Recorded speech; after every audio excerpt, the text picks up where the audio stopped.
I'm Dr. Don Patton. I've worked as a geologist in the U.S., Canada, Australia, England, Mexico, Peru, Bolivia, Jordan, Israel, and Turkey. I have participated in dinosaur excavations in Colorado, Texas, Utah, Wyoming, Canada, and Bolivia. I excavated the longest consecutive dinosaur trail on the American continent. I know something of the fossil record. And I agree with Charles Darwin, who honestly acknowledged that the fossil record was his greatest problem. He says traditional forms must have existed. He says geology assuredly does not reveal them. And he said this is perhaps the greatest objection that can be urged against my theory.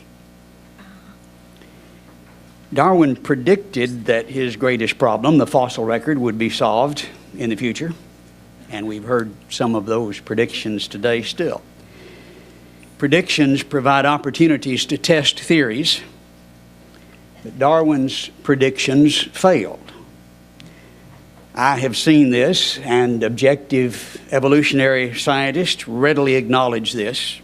Niles Eldredge, a curator at the American Museum of Natural History, says Darwin prophesied the gaps would be filled.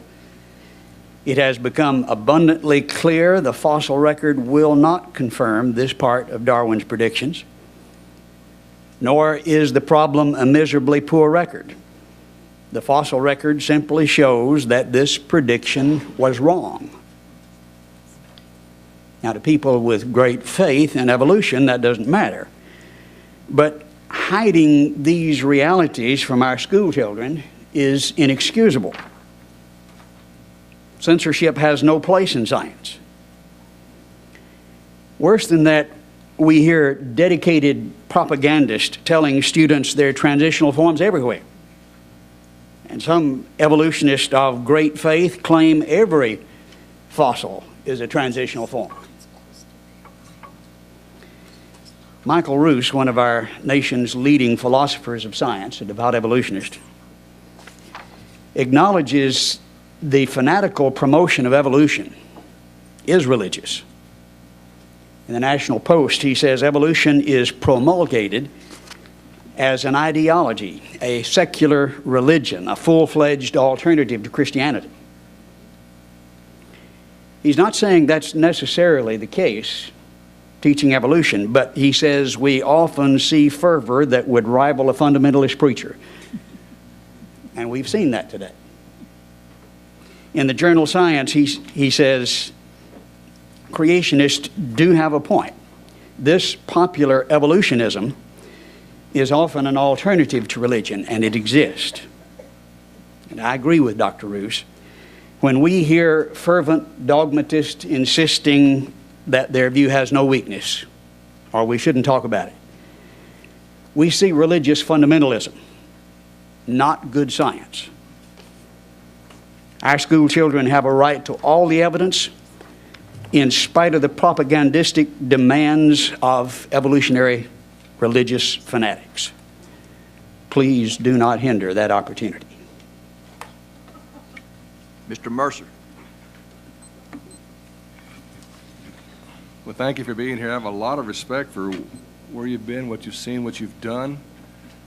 And your comments here, it's very interesting because I've heard it said before, are we talking about a different philosophy of religion?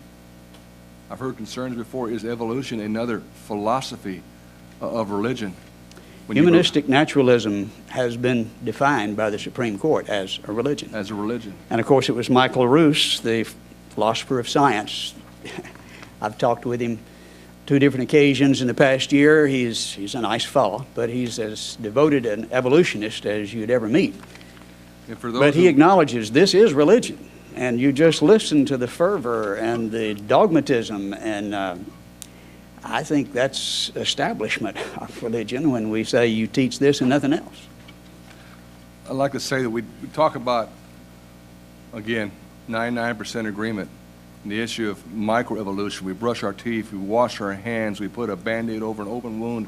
We understand microevolution, the verifiable evidence there. The question has been, as you're suggesting, what the layman calls at least macroevolution, those major changes. We're hearing three things. Number one, there's no discussion, it's all fact.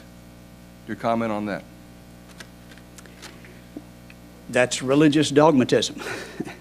It's false on the face of it, but they affirm it.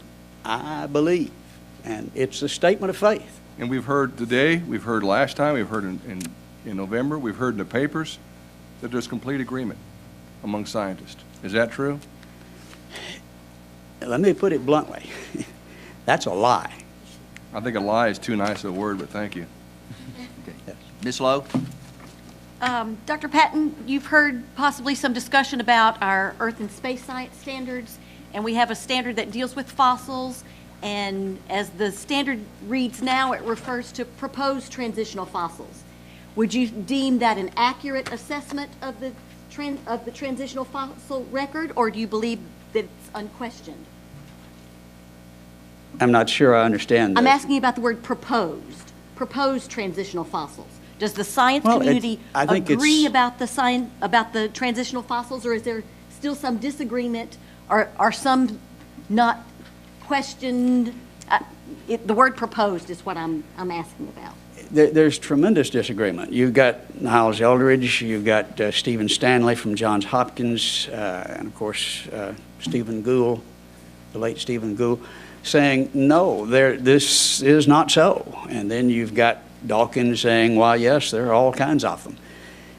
You can quote people on any side of that as to whether this is a transitional form. Archaeopteryx, well, Gould said no, that's just an amalgamation. It's not a transitional form. And others say, well, yes, it's a perfect transitional form. I think students need to know what the alternatives are and look and see what the facts are, and they can decide. Is it weakening the science to refer to them as proposed transitional fossils? No, I think they need to know they're proposed. Thank you very much. They also need to know what the objections are. Thank you. Ms. Cargill? I just have a question.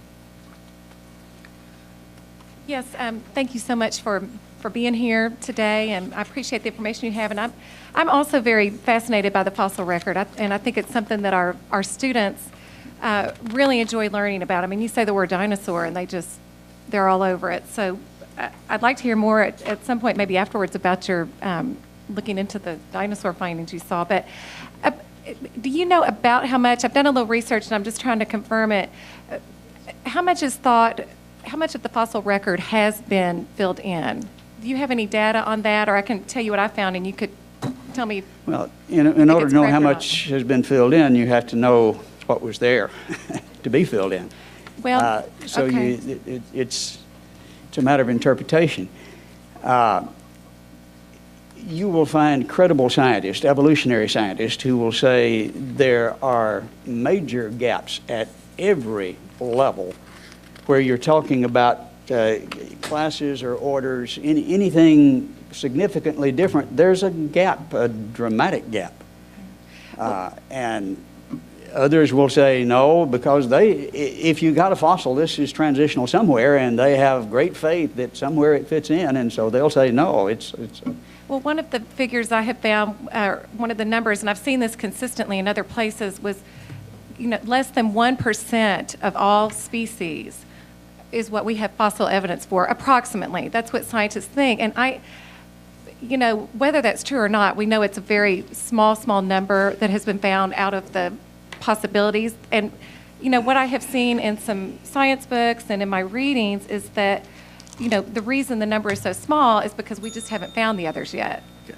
The others haven't been discovered yet. And I'm wondering, where is the science on basing so much data or such a huge presumption of universal common ancestry and everything that science is telling us the fossil record says, when it is such a tiny piece of data that we literally have, less than 1%. That's the highest number I've found. I think it might be even less than that.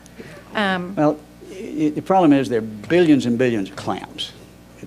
Fossil records mainly clams, and more clams. Somebody said. Maybe we hadn't found all the clams yet, but what we have found shows a very definite order, and this is what Niles Eldridge was saying. The problem is not a miserably poor record. the record has simply shown the prediction is wrong. And consistently, we see lots of clams, and then there's a gap. And the more you find, the more obvious and dramatic that gap becomes. I just have an informational question. Did you give us both of these BBC things on the? No. No, that's something else. That's something else. Okay, thanks. Okay, Now, I had one page. okay. Real- Mr. Bradley, and then let's move on, so. Oh, just, thank you for coming, and I'm glad you were able to testify, and I've attended Dr. Patton's lectures before, and his best picture is wearing his Indiana Jones outfit. Thank you for coming. Thank you. I'm Dr. Don Patton. I've worked as a geologist in the U.S., Canada, Australia, England, Mexico, Peru, Bolivia, Jordan, Israel, and Turkey. I have participated in dinosaur excavations, and Darwin predicted that his greatest problem, the fossil record, would be solved in the future, and we've heard some of those predictions today still. Predictions provide opportunities to test theories, but Darwin's predictions failed. In Colorado, Texas, Utah, Wyoming, Canada, and Bolivia, I excavated the longest consecutive dinosaur trail on the American continent. I know something of the fossil record. And I agree with Charles Darwin, who honestly acknowledged, I have seen this, and objective evolutionary scientists readily acknowledge this. Niles Eldridge, a curator at the American Museum of Natural History, says Darwin prophesied the gaps would be filled. It has become abundantly clear the fossil record that the fossil record was his greatest problem. He says traditional forms must have existed. He says geology assuredly does not reveal them. And he said this is perhaps the greatest objection that can be urged against my theory.